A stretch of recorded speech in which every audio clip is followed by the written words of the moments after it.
This is Jacqueline with the Billings Public Library, and I'm here on tour day downtown at the bike shop at 2010 Grand Avenue, Suite number 4 with Chris. If you want to introduce yourself. Hey, I'm Chris Crow. I've been at the bike shop now for a little over 10 years, and I'm here every day.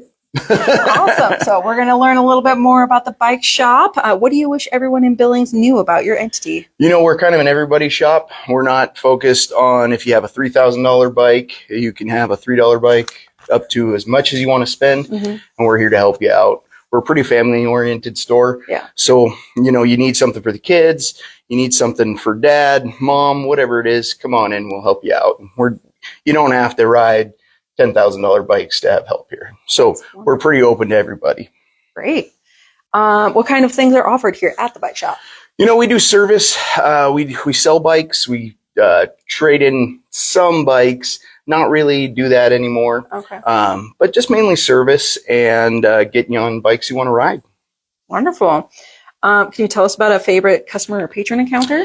You know, honestly, probably my favorite is when it's elderly folks, honestly, who get like trikes for the senior living homes and the 55 living communities.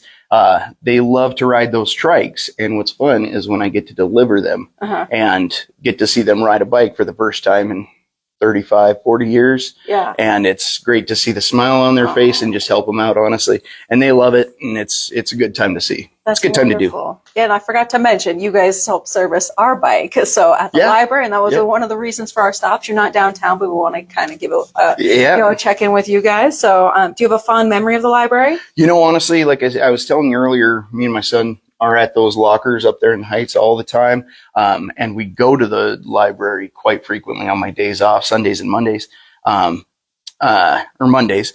And we'll go over there and he'll just sit on the floor. And I just love going with him, honestly. Spending the time with him at the library is a lot of fun because you guys for a library, there's more stuff to do there and look at than typical libraries you would go to. Oh, yeah. So it's a lot of fun at the library. So many things going on all the time. So, do you have a book recommendation?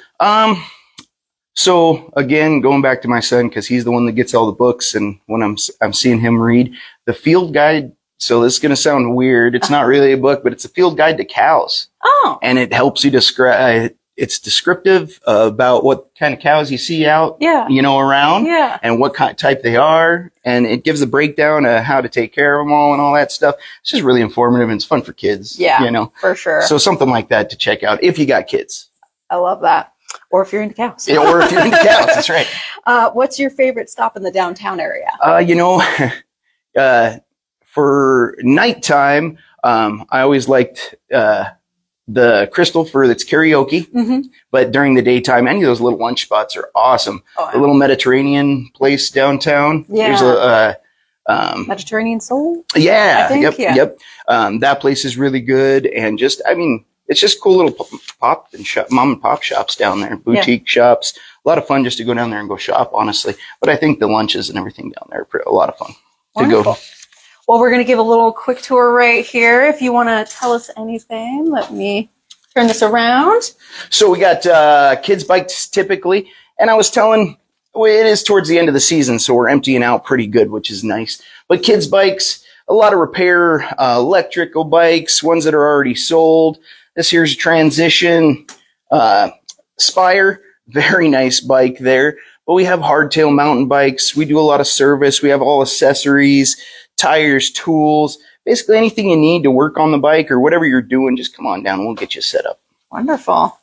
All right. Well, Chris, thank you so much for having us here. And I would just like to say, I appreciate you having us, and you got to come check it out yourself. So. Yes, for sure. Come on down to the bike shop. We appreciate the questions. All right. You coming to visit, and we'll come check out the library. We'll come visit you down there. Awesome. Have a great day. Bye. Thanks.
Kings of the Wild by Nicholas Eames. Here's a tantalizing premise for fantasy fans. What if your basic band of adventurers, that motley party of fighters, magicians, thieves, bards, who join together in innumerable novels and tabletop games, expressly for the purposes of killing monsters and plundering loot, wound up revered in their world and treated like rock stars? Author Nicholas Eames starts with this idea and builds it into an entertaining mashup of a novel, skewering celebrity culture and fantasy tropes alike, while also creating a lead character, Clay Cooper, whose interior life and heart transcend the inherent satire of the plot. Clay, known in his glory days as Slow Hand for his slow temper and defensive fighting style, is a long-retired family man working for the city guard when his former party leader, Gabriel, comes to him for help. Gabriel's daughter has followed in his footsteps and taken up the mercenary life, only to become trapped in a city on the far side of a tangled wilderness and besieged by a monster army. He is desperate to rescue her and wants to get the old band back together. Clay initially turns him away, but after their talk, as he's tucking in his own young daughter, she asks him, "Would you go if it was me?" What can he do after that but dust off his beloved shield and follow Gabriel into the Heartwild? Eames sets his adventurers off at a breakneck pace, following Gabriel and Clay as they gather up the remainder of their widely flung ex-party, encounter old friends, meet new enemies, run into younger bands, and inadvertently leave destruction in their wake in their trek to the edges of the wild. There's a fair amount of humor throughout, obvious parallel to real-world rock star attitudes being drawn, especially in the contrast between the grizzled veterans who become famous for their genuine exploits in the wilderness and the punky new mercenaries who fight more often in arenas. Of course, much of our band's reputation depends on the highly romanticized stories told about them over the years, as Clay well knows, and Riley corrects, if asked. Sometimes, Eames' fast pace works against him as he races from one scenario to the next, and his inspirations, grimdark fantasy, the classic rock scene, Terry Pratchett's Discworld, though he doesn't go all the way to Monty Python and the Holy Grail territory, alas, sometimes trample over the genuine warmth of his characters' relationships. Still, this was an enjoyable read for this fantasy fan and erstwhile tabletop adventurer, a book which provoked laughter and also managed to earn its unexpectedly emotional moments.